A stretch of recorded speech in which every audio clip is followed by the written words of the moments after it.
Well, it's the budget tomorrow, maybe the last budget before the general election. And with me now in GB News Studio, Westminster, is Suella Braverman, the former Home Secretary. Suella, welcome to the studio. Hello. What taxes would you cut?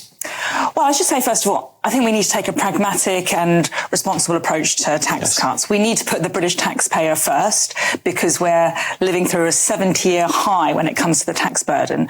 But we also need to be able to afford those tax cuts. And we can't make uncosted promises. Labour makes uncosted and unfunded promises, and we are not them. We take a prudent approach. The Tories did once, of course, under Liz Truss. Well, I want to ensure that our public services are safeguarded because at the end of the day, I want tax cuts, but no tax cut, however radical, will make up for the experience of people not being able to see a GP or a dentist or getting a police officer to attend a burglary. So we do need to take a responsible approach to our public service delivery and value for money for the British taxpayer. So that's the overall approach I would take. Yes, that's the mood music. But what taxes would you cut if you could? We hear maybe 2%, 2p off national insurance, for example. Is that enough?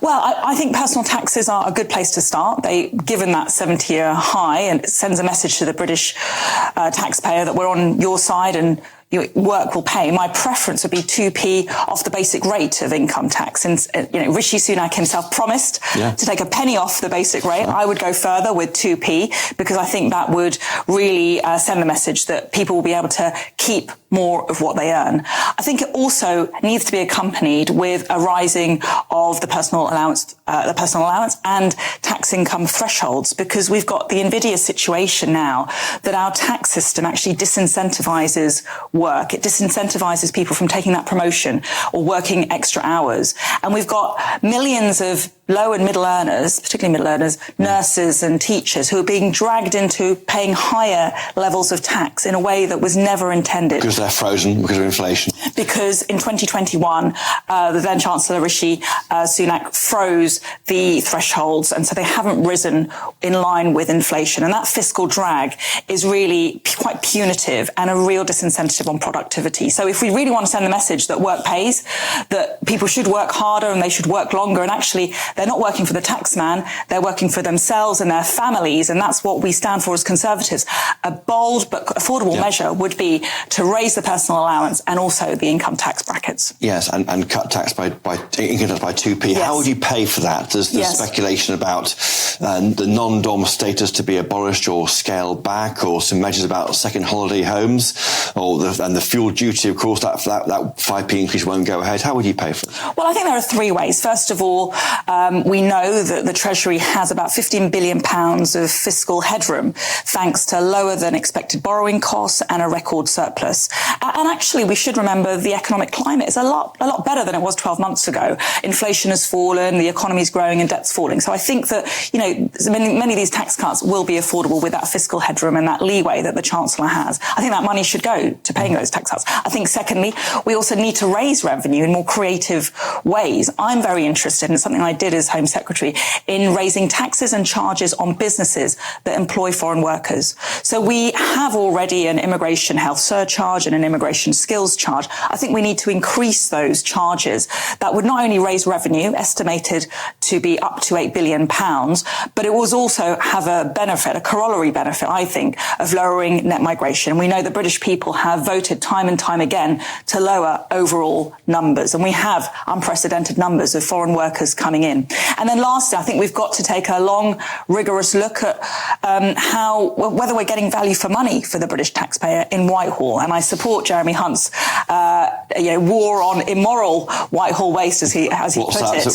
What's an example of that? Well, I mean, listen, I worked with Jeremy quite closely as Home Secretary to trim the fat on Home Office spending. It's a department which has over 40,000 civil servants. I think that's far too much for the work being done by that department. But more specifically, there are things like £12 billion of taxpayer money goes towards the railways every year.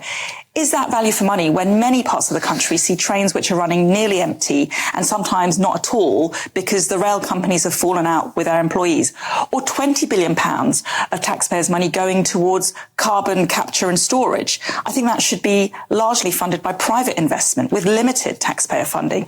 I don't think that's value for money. And there are countless examples of where we're not getting value for money, and a rigorous assessment would really save billions tens of billions of pounds, which can pay for tax cuts. Lots of ideas there. One is fascinating here.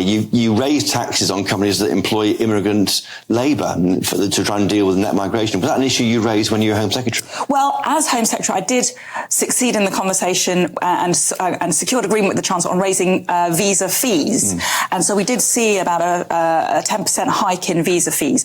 But if you look at it, it's a very inelastic demand. Numbers of visas have gone up year on year. They've reached unprecedented levels, 700,000 net migration number last year. I think it's only right that we try and attach an economic consequence to that. And so if businesses were to cover the costs of people using health services, they were to increase the tax they pay because they were employing foreign workers, I think we'd see an increase in revenue, but also see a fall in net migration. Do you believe that Rishi Sunak is a tax cutter?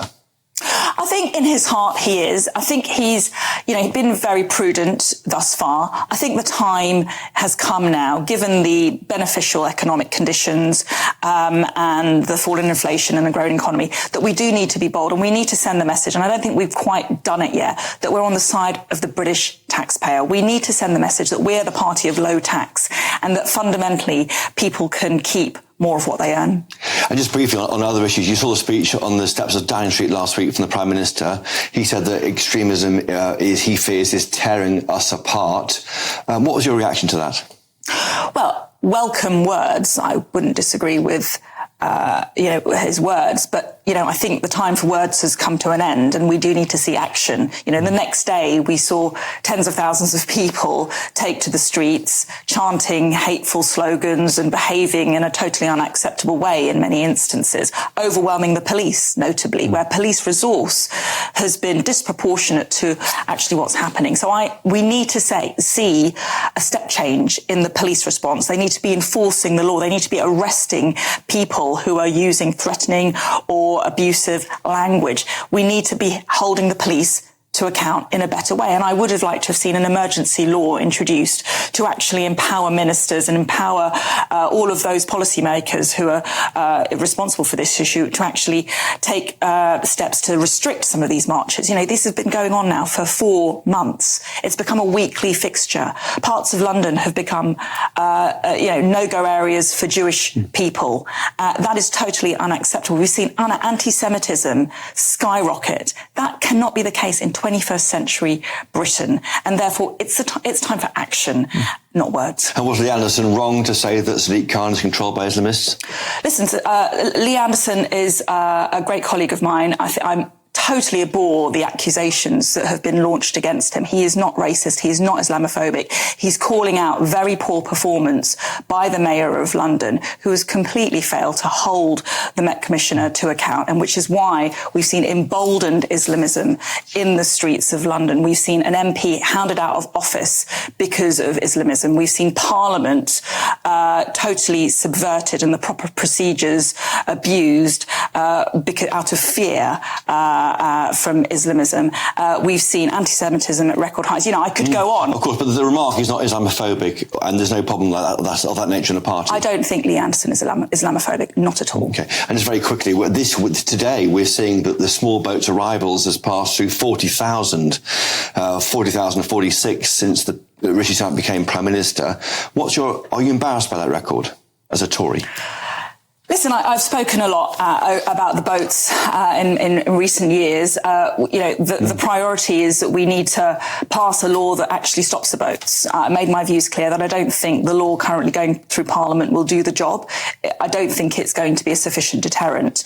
But the solution is actually ultimately to pass a law that excludes people from making individual claims, excludes the totality of international law, the European Convention of Human Rights, the Refugee Convention, which stymie our ability to control our borders, pass it via emergency measures, i.e. more quickly than is currently being done. So we get it on the statute books and we can actually operationalise flights to Rwanda on a large scale with large numbers of passengers and on a regular basis, because that's the only way we send the message that coming to the UK on a small boat will not lead to a life in this country. It is very fine, Suella Braverman. You're 20 points behind the polls. That figure has been set in stone since the PM took over in Downing Street. Can he reverse that before the election?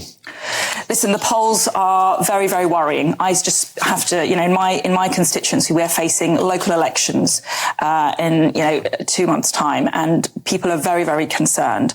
I worry very much for the prospects of our party, not just at the local elections, but also at the general election. But more than that, I worry about Labour taking the reins of power in this country. I think they would do untold damage to our economy. I think that they would be very weak, that Keir Starmer would be incredibly weak in terms of this rising threat from extremism. I don't think he will be able to control his party. And I think when it comes to standing up for Britain and standing up for British people, Labour will be a total and utter failure. And that's what worries me the most. Suella Braverman, thank you.